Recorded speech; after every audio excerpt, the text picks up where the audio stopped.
Assalamualaikum warahmatullahi wabarakatuh. Perkenalkan, nama saya Pipit Hadianto. Jabatan saya sebagai pengadministrasi perkantoran di unit kerja UPT Pengelolaan Air, Penataan Ruang, Jalan, dan Jembatan Wilayah 3 di Pemerintah Kabupaten Cirebon, Dinas PUPR Kabupaten Cirebon, tahun 2026.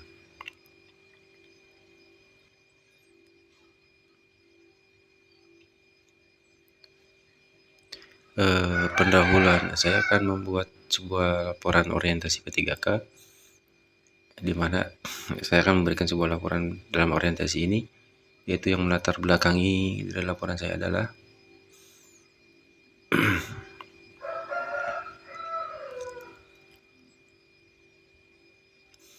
yaitu P3K ini sebagai jawaban dari kebutuhan pemerintah yang mendesak akan sumber daya manusia yang kompeten dan profesional. Dalam Undang-Undang Nomor 20 Tahun 2023 tentang ASN dijelaskan bahwa ASN terdiri atas pegawai negeri sipil dan pegawai pemerintah dengan perjanjian kerja.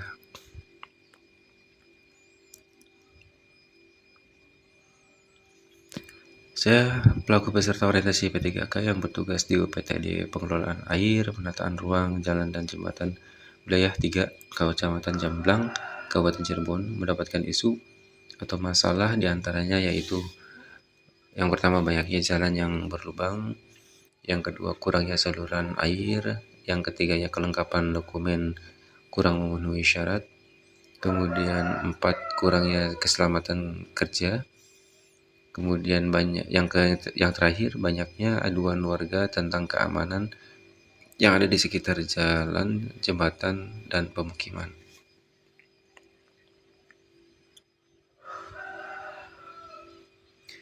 Maksud dan tujuan daripada laporan orientasi ini yaitu maksudnya adalah pengenalan tugas dan fungsi ASN, kemudian pengenalan nilai dan etika pada instansi pemerintah, kemudian pemahaman penyediaan informasi kepada P3K yang baru diangkat, kemudian diharapkan mampu mengaktualisasikan nilai-nilai dasar ASN berakhlak serta dapat melaksanakan tugas yang menjadi kewajiban dalam melaksanakan program pemerintah di unit kerjanya.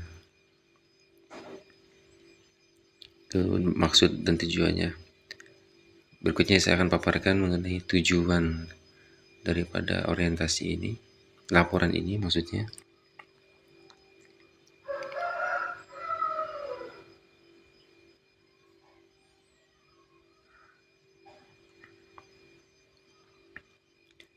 Tujuan daripada laporan orientasi ini adalah yang pertama, tujuan umum disusunnya rencana aksi perubahan pada UPTD Pengelolaan Air, Penataan Ruang, Jalan, dan Jembatan, yaitu 1, mengurangi jalan berlubang yang ada di lintasan jalan, yang kedua, mengurangi luas dan durasi genangan air, yang kemudian mewujudkan pemanfaatan ruang yang aman, nyaman, dan produktif dan berkelanjutan, kemudian yang terakhir, menjamin pembangunan fisik berjalan sesuai dengan spesifikasi teknis, anggaran, dan lini masa yang ditetapkan, serta memenuhi standar dan keselamatan kerja dan fungsi lingkungan. Ini adalah tujuan daripada laporan atau penyusunan di mana rencana aksi perubahan pada UPTD Pengelolaan Air, Penataan Ruang, Jalan, dan Jembatan Wilayah 3.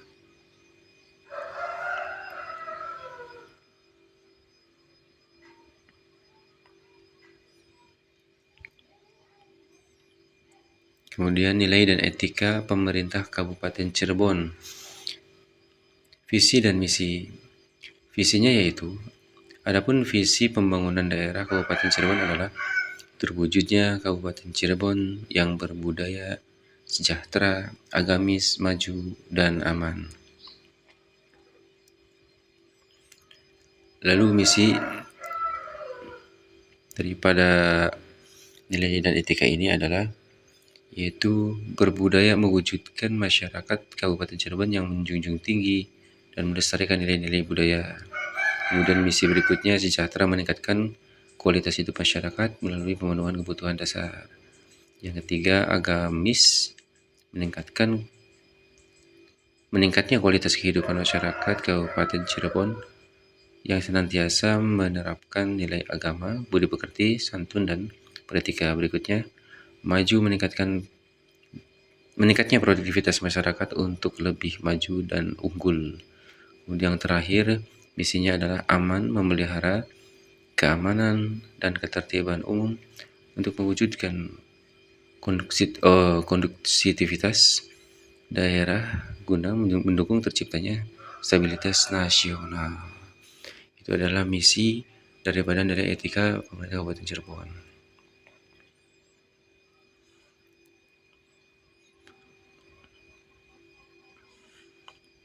Berikutnya yaitu nilai dan etika OPD. Restra OPD atau unit kerja. Saya baca di PUTR, kemudian apa sih visi daripada PUTR? Yaitu terwujudnya penyelenggaraan infrastruktur pekerjaan umum yang andal dan berkelanjutan dalam rangka mencapai Indonesia maju menuju Indonesia emas.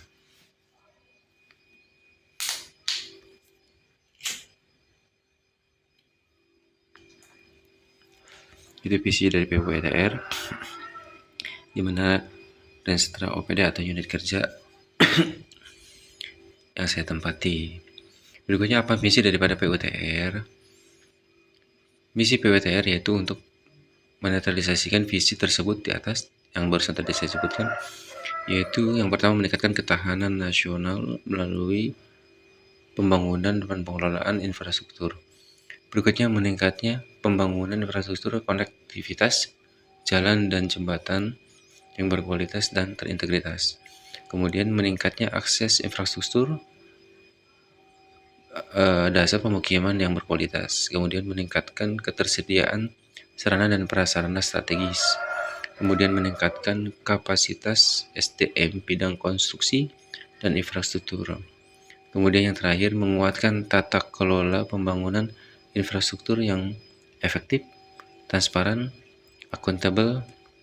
Kemudian meningkatkan peran kawasan perkotaan sebagai pusat ekonomi yang inklusif, tangguh, dan berkelanjutan.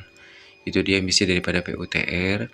Lalu bagaimana tujuannya? Tujuan daripada PUTR itu tujuannya adalah menyediakan, mengelola, dan memelihara infrastruktur serta menata pemanfaatan ruang wilayah untuk mendukung kesejahteraan masyarakat, kelancaran aktivitas, dan pembangunan yang berkelanjutan.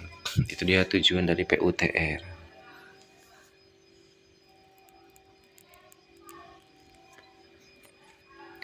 Jadi sudah saya paparkan visi dan misi serta tujuan daripada PUTR. Dan saya akan paparkan mengenai rencana aksi. Oke. Sebelumnya saya akan jelaskan tentang struktur organisasi STOK OPD unit kerja. UPT yaitu pengelolaan air, penataan ruang, jalan, jembatan wilayah 3. Berikut adalah strukturnya. Kemudian rencana hasil kerja P3K. Metrik rencana hasil kerja P3K selama kontrak, yaitu bagaimana kegiatannya, kemudian tujuan kinerja, apa indikator pencapaian, dan kapan waktu perolehannya. Yang pertama yaitu pelaksanaan konstruksi jalan, sampai terakhir yaitu pelayanan pengadaan masyarakat, menjamin layanan yang sampai pada waktu Juli 2025 sampai dengan Juli 2030. Oke, kesimpulan. Kemudian saran daripada saya. Oke, terima kasih atas perhatiannya.